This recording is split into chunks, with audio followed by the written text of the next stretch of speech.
Hello guys, this is Agent Han here. A lot of my clients love to ask me whether the particular project they're going to buy does it come with any potential upside gain. And the very first question that I always love to ask them, are you buying for Ownstay or are you buying for investments? Because some developments are more prone toward people buying for investment, i.e. to say to rent it out, whereby there are some development that is more sought after as a Ownstay kind of property.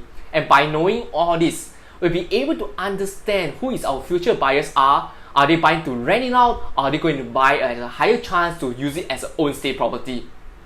And from there, we'll be able to know what kind of size or layout shall we look into.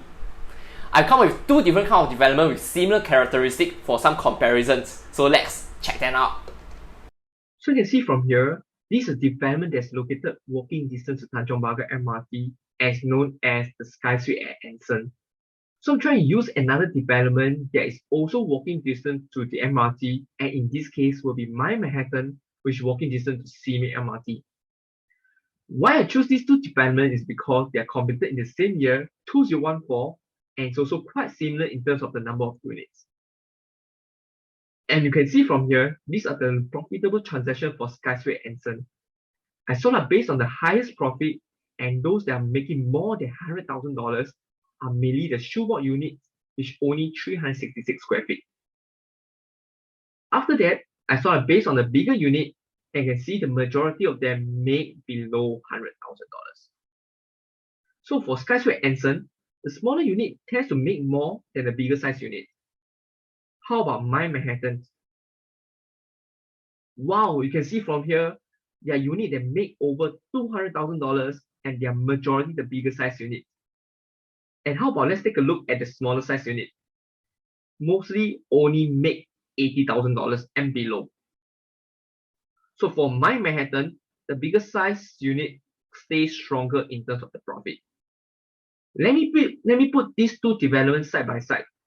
Both are near to MRT, both completed in 2014, and both are all about the same similar number of units. But for Sky Suite at Anson, the smaller unit tends to make more money, whereby my Manhattan is the bigger unit that make more profit. So the key question is, why? Thank you so much for watching till now, and please help to like and share so that more people will be able to benefit from this video. As we all know, Tanjong Pagar is a central business district with lots of offices nearby.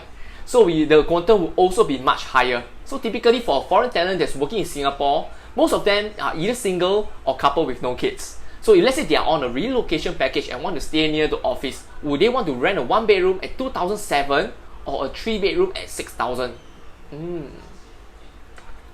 So the ticket rate for a smaller unit is definitely much higher. And typically this style of location is not as convenient as compared to other parts of Singapore. True? In terms of amenities and food. So over the weekend, CBD area tends to be much more quieter. As compared to Simei, which is a Heartlander area whereby you have your cheaper food options, shopping mall, and more activity ongoing, which obviously a more ideal area for family.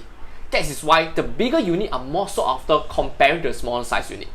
And if you are buying a property for Ownstay, outside core region and rest of core region might be a better choice. However, whatever I shared earlier is just one part of the many other elements which I have. We'll be coming with more videos on how can we identify what development to look into. And if you like what you have watched so far, please help me to like, share and subscribe, and remember to click on the bell sign so that you'll be notified whenever there's a new video coming up. I'm Agent Han from the right hand, and as always, let's hunt for the best.